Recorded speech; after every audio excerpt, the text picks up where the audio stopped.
Hello again, everybody. Welcome back to another wonderful episode of Calculus 2. In this episode, we're going to be talking about hyperbolic trigonometry. Now, this is one of my most favorite lessons to talk about. I really like hyperbolic trig. This is a big deal for me. It's closely related to my research, and I get super excited about it. So, let's jump in. First off, what is hyperbolic trig, right? And you may have noticed some of the trig functions that were at the bottom of the list of formulas you have to know that had an h in it in weird places. And of course, that was things we said would explain later, and now is later. Here we go. Hyperbolic cosine. So the COSH, the H of course is for hyperbolic. Hyperbolic cosine function, okay, this may be kind of a letdown. It's e to the x plus e to the negative x over 2, and that's it. It's nothing more mysterious than that. It's just a couple of e to the x's stuck together divided by 2. Um, wow, maybe that's not so impressive looking. Um, it will be more impressive as we go along. You'll get to see how cool this really is. But just e to the x plus e to the negative x over 2. And I'm going to make a point as we go through here to say hyperbolic cosine. And in a few minutes, we'll have a hyperbolic sine. And I'll usually say the whole name. But you'll often hear hyperbolic cosine called cosh because it sort of looks like COSH. And there's nothing wrong with that. I usually don't say it that way, but there's absolutely nothing wrong with calling it cosh. The reason that I don't usually call it cosh is because when I think of Kosh, I of course think of Ambassador Kosh Naranik of the Vorlon Empire. So if I were doing this in class because of copyright restrictions, I could show you a picture off the web. But because I'm putting this on the web, I have to show you a picture that is my own. And so this is a picture of my own because it's a picture I took. So this is from a poster sitting about, I don't know, 3 feet behind me in my office here. So Ambassador Kosh is the big alien in the back with looks like the giant shoulder pads there. That's Ambassador Kosh Naranik of the Vorlon Empire. I wanted to try to show you the action figure. So, but of my entire collection of Mint in Box Babylon 5 action figures, I don't have an Ambassador Kosh. In fact, I don't think they actually ever made an Ambassador Kosh. Anyway, whether you think of this as Kosh or whether you think of this as hyperbolic Kosh is fine. It's just that I have to remember that it's not the same Kosh as Ambassador Kosh from Babylon 5. Okay, so that does first one, hyperbolic cosine. What about hyperbolic sine? Well, hyperbolic sine would be e to the x minus e to the negative x. So it looks almost exactly the same. It's just that there's an extra minus sign in there. And once you have a hyperbolic sine and a hyperbolic cosine, you can get all the other trig functions too. For example, you can make a hyperbolic secant because you just do 1 over hyperbolic cosine. You can get a hyperbolic tangent because, of course, hyperbolic tangent should be hyperbolic sine over hyperbolic cosine, just like regular tangent is sine over cosine, and so forth. So you don't have to know all these various other hyperbolic trig functions, but they go into great detail in the textbook about how all these work and various identities involving them, which are really cool. Okay, so why do we call these things hyperbolic sine and cosine? Why call them trig functions, right? Well, one reason is let's take the derivative of hyperbolic cosine. Right? So if we look at the actual formula, the definition here for hyperbolic cosine, then the derivative is really easy, right? I'm not going to do the quotient rule. What I'm going to do is I'm going to take this 2 and treat it like a half and move it out in front. That's way easier. So this will be 1/2, and then I'll take the derivative of e to the x, that's e to the x. Then the derivative of e to the negative x, well, that's e to the negative x. But from the chain rule, oh wait, I get an extra minus sign. That look familiar? Well, here's our 1/2 and an e to the x, and e to the negative x with a minus sign in front of it. So the derivative of hyperbolic cosine is exactly hyperbolic sine. Now you might think it would be negative hyperbolic sine, but it's not. Things are similar to trig functions, but not identical, and mostly the difference is in a few minus signs, which you expect to be places, but aren't. So what about hyperbolic sine? Well, again, if you try the same game, the derivative of hyperbolic sine, well, 1/2 e to the x, and now from the chain rule, the derivative of e to the minus x kicks out another minus sign, which together with this minus sign becomes a plus. So the derivative of hyperbolic sine becomes hyperbolic cosine. This is actually really, really cool because it means there's no difficulties trying to remember which one gets the minus sign, right? They're just each other's derivatives. No freaky minus sign that you have to worry about at all. And so if you ask, what of this do we have to have memorized for the exam? Well, the truth is it's more or less what's on the screen. You have to know that hyperbolic sine and cosine are each other's derivatives. And of course, that means each other's integrals as well, right? Antiderivatives. And to know the definition of hyperbolic sine and hyperbolic cosine, which one is which, e to the x plus or minus e to the negative x over 2. And that's most of what you really have to have memorized to be able to do the integrals and work the kind of problems you'll see on the exam. But okay, why else do we call them hyperbolic trig functions, right? Why else are they like trig functions? Well, let's graph them. So the graph of hyperbolic sine looks like this. So one thing you might notice is this is an odd function, right? Just like regular sine is an odd function. Now, it doesn't wiggle up and down. It's not periodic like um, the regular sine function that we know, but it is odd the same way. And better than that, when you plug in 0 into regular sine, you get 0.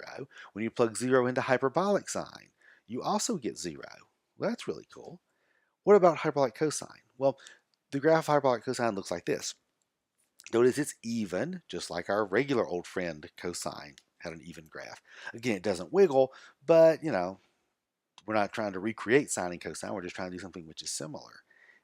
So hyperbolic cosine is an even function. And when you plug in 0, look, you get 1, just like you do with our regular old cosine. In fact, hyperbolic cosine's graph is actually a semi-famous sort of function.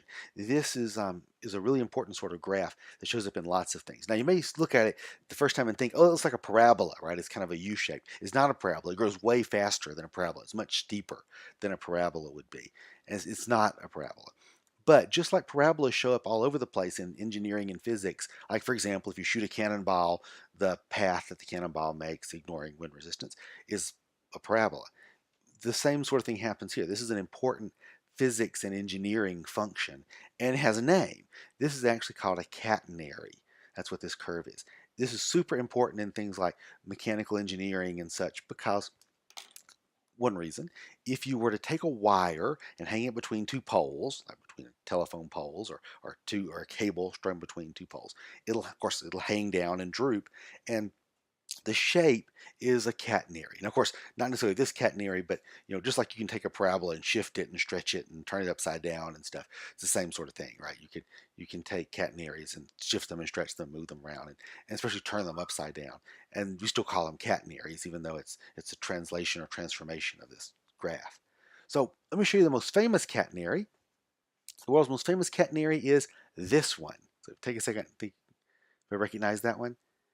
So this isn't the best picture in the world, again, because I'm using this to put on the internet and there's copyright issues and stuff. I can't show you a really cool picture that I could just download from the web. I had to actually go to St. Louis and take a picture of this. This is, of course, the Gateway Arch, the St. Louis Arch.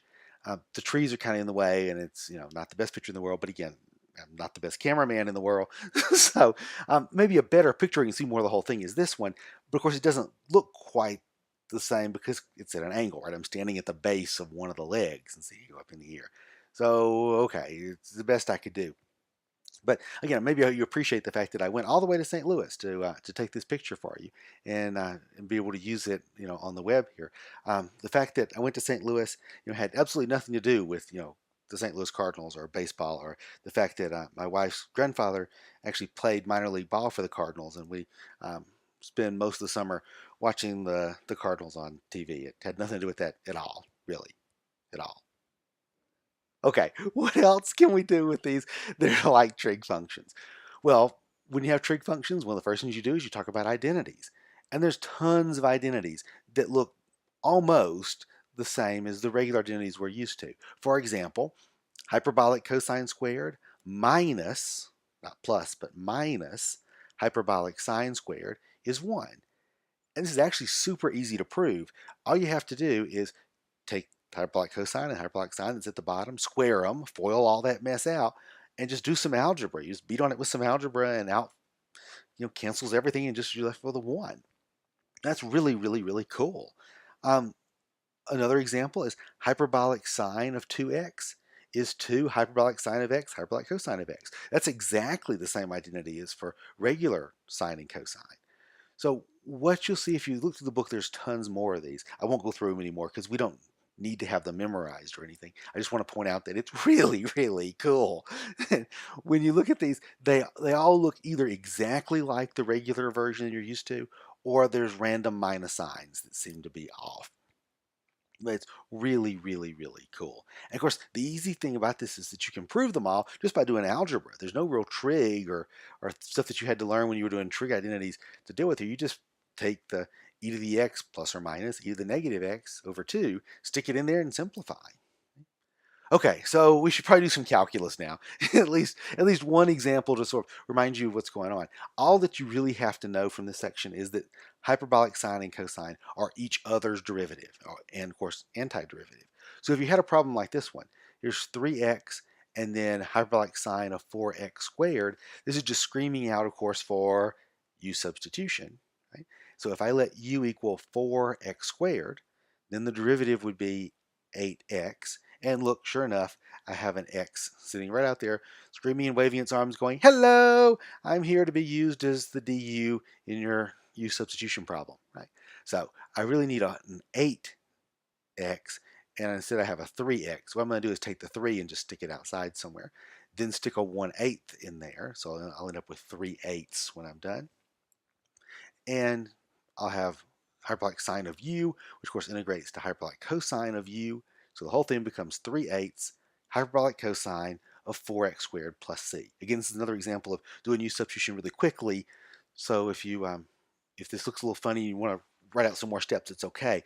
But again, doing u substitution is a really important skill that you want to be able to do quickly because it'll be part of a bigger problem usually. So this is a typical kind of example of where you might see hyperbolic cosine or hyperbolic sine in an integral. And the really cool thing about it in an integral is there's no minus sign to worry about, right? They're just each other's derivatives. This is just awesome. Okay, so I should sort of pull back the curtain on the great and powerful Oz and hyperbolic trig and show you what's really going on. So what's the real reason for the similarity here? Well, our definition of hyperbolic sine and cosine, of course, had an e to the x in it, e to the x and an e to the negative x, and that was it. So it turns out that regular old cosine also comes from e to the x. In fact, what it is, regular old cosine has always been, even though you probably were never told this when you were doing trig, especially in high school, that regular old cosine is e to the ix plus e to the negative ix over 2. In other words, if you took hyperbolic cosine and stuck ix in there, now here I, of course, is our friend square root of minus 1, imaginary I. If you stick an ix into hyperbolic cosine instead of just an x, you get regular old cosine of x. So that's really cool, right? The difference is just imaginary numbers. Um, Sine works the same way. Sine of x is e to the x minus e to the negative ix over 2I. Again, there's an extra I there that didn't show up in the hyperbolic sign, but that's okay. So, wow, that's really cool. And I bet you probably never been told this before, which is unfortunate. So as I mentioned a couple of times, and I'll mention at least one or two more times before the videos are done, we try really hard in calculus classes or calculus books, or I don't, but other people do when they write calculus books, to try to shield everybody from imaginary numbers. And they sort of act like they're strange and weird and, oh, we can't tell anybody anything about imaginary numbers. The truth is that's what's really going on in all those trig identities that you learned when you were doing trig in high school. So if you take sine squared plus cosine squared and use this definition, in other words, turn cosine into this e to the x and sine into this e to the ix stuff, and then just do algebra, all those trig identities just fall out. There's all of the sweat and straining about trig identities turns into just algebra. This is also really cool because of stuff we're going to do later in the class. When we finally get to talking about infinite series and how cool all of that stuff is, then we'll see why cosine of x is e to the ix plus e to the negative ix over 2. we'll see where that comes from. And this will open the door to lots of important stuff that you'll see in later classes. So knowing these facts, again, it's not critical for this class exactly, but it's a huge deal that you'll run into time and again, especially those of you who are going to take differential equations, or if you're going to do electrical engineering, this will come up a lot. This is a major thing in later electrical engineering classes.